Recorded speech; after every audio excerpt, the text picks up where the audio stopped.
Good morning, কেমন আছেন সবাই? তো কেমন লাগছে মার্কেট দেখে? মার্কেট এই যে ৩ দিন মার্কেট যে মানুষের এই যে ব্রেনে যে সার্কুলেশনটা হলো না, up down, up down, up down, মানুষের ভিতরে একটা ভয় ক্রিয়েট হয়েছিল যে মাল ছেড়ে দেবো না ধরবো। তো ইনিশিয়ালি আমরা যদি একটুখানি মার্কেট নিয়ে আলোচনা করি, তাহলে দেখো মার্কেট গত কয়েকটা দিন মানে ৩ দিন মার্কেট জাপানের ক্যারি ট্রেড নিয়ে একটা ভয় ছিল, আমেরিকার রেসিশন নিয়ে একটা ভয় ছিল, ইভেন আমরা বাংলাদেশকে দেখলাম যে কী পরিস্থিতি। তো ওভারঅল যে মার্কেট জিওপলিটিক্যাল যে স্ট্রাকচার, ওকে, তো সেইটা নিয়ে মানুষের মনে কিন্তু একটা সন্দেহ আছে। এখনও কিন্তু সেই ভয়টা কিন্তু মানুষের মনে আছে যে মার্কেট কি এখান থেকে পড়ে যেতে পারে নাকি এখান থেকে আরও বাড়তে পারে। তো এই যে ব্যাপারটা না, মানুষের মনে কিন্তু এখনও সেই জায়গাটা কিন্তু আছে। তো ওভারঅল যদি মার্কেটে আমরা ট্রেন্ড দেখি, মানে নিফটি ফিফটি যদি আমরা দেখি টেকনিক্যালি, তাহলে কিন্তু টেকনিক্যালি আমাকে কিন্তু মানে সিগন্যাল দিচ্ছে যে মার্কেট কিন্তু বুলিশ, এখনও কিন্তু মার্কেট ট্রেন্ডে আছে।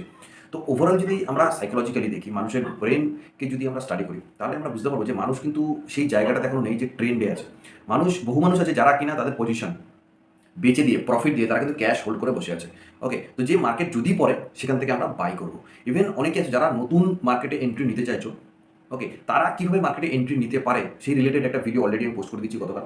তো তোমরা চাইলে ভিডিও সেকশনে যাও, গিয়ে তোমরা সেই ভিডিওটা কিন্তু দেখে নিতে পারো। ওকে, এবং ওভারঅল স্ট্রাকচার যদি টেকনিক্যালি ট্রেন্ডে আসেও, কিন্তু আমরা যদি প্রত্যেকটা স্টক টেকনিক্যালি আমরা যদি স্টাডি করি, তাহলে কিন্তু আমার মনে হয় না যে স্টক কিন্তু সেই আন্দাজে কোনো রকমভাবে বুলিশনেস কিন্তু দেখাচ্ছে। ইভেন আমরা যদি দেখি একদিনে 50 টাকা পড়লো, তারপরের দিন 10 টাকা উঠলো, তারপর দিন আবার 7 টাকা পড়লো, এইভাবে যদি, এটা কোনো বাড়া বলে না।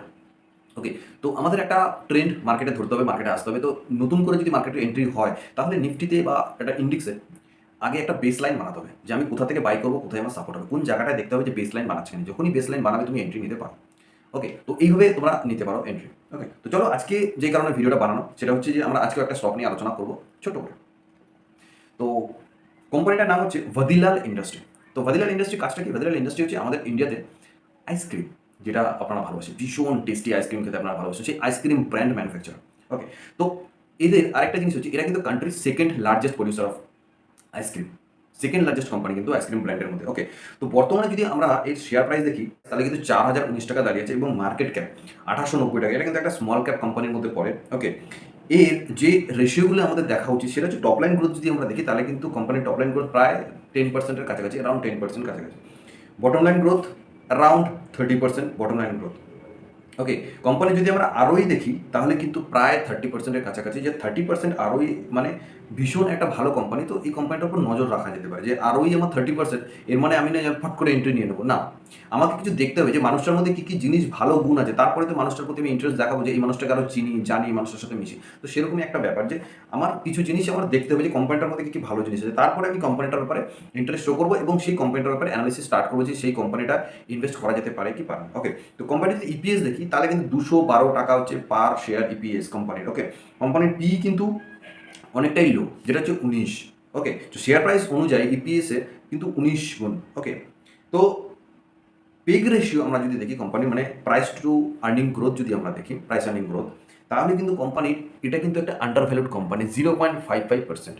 ওকে, তো এটা আমরা যদি কোম্পানির রেশিও হিসাব করি, তাহলে কিন্তু কোম্পানি এখন ওয়েল পজিশনে কিন্তু কোম্পানি দাঁড়িয়ে আছে। যেখানে শেয়ার হোল্ডিং আমরা যদি কোম্পানির দেখি, তাহলে শেয়ার হোল্ডিংয়ে ইনভেস্টর যদি দেখি, মাত্র নাম্বার অফ শেয়ার হোল্ডার যদি আমরা দেখি, তাহলে কিন্তু 16,000 শেয়ার হোল্ডার কিন্তু এই কোম্পানিতে আছে, যেখানে প্রোমোটারের হাতে কিন্তু প্রায় 64.72% কিন্তু প্রোমোটারের হাতে আছে। ওকে, এখান থেকে ডিআই তার এফআই তার স্টেক বাড়িয়েছে, যেখানে এফআই 38%, মানে 38%, 0.38% কিন্তু এফআই এর কাছে আছে। ওকে, আর পাবলিক হোল্ডিং 34.9% কিন্তু পাবলিক হোল্ডিং কিন্তু আছে। ইভেন আরেকটা জিনিস খেয়াল করা আছে, যেটা জুন কোয়ার্টারে কিন্তু এই কোম্পানির রেজাল্ট বেরিয়েছে এবং জুন কোয়ার্টারে, মার্চ কোয়ার্টার থেকে জুন কোয়ার্টারে যদি এই কোম্পানির আমরা প্রফিট দেখি, ইপিএস দেখি, তাহলে কিন্তু ডাবল ফোল্ডের ওপরে, মানে যেখানে আমার মার্চ কোয়ার্টারে 38 রুপিস ইপিএস ছিল, সেখান থেকে জুন কোয়ার্টার তাহলে ইপিএস হচ্ছে 107 টাকা। এই কোম্পানিটা যদি আমরা ওপিএম দেখি, অপারেটিং প্রফিট মার্জিন, ঠিক আছে, 18 থেকে 25%-এর মধ্যে ওপিএম আছে, যেই কারণে কোম্পানির কিন্তু একটা ওয়েল পজিশনে কিন্তু কোম্পানি দাঁড়িয়ে আছে। ওকে, তো এটা গেল ভাদিলাল কোম্পানির একটা শর্ট ইন্ট্রোডাকশন এবং শর্ট অ্যানালাইসিস। ভিডিওটা যদি ভালো লাগে থাকে তাহলে প্লিজ লাইক করবেন, কমেন্ট করবেন এবং সবার সাথে শেয়ার করবেন। আর একটা জিনিস, সাবস্ক্রাইব করে দেবেন। তো চলুন দেখা হবে নেক্সট ভিডিওতে।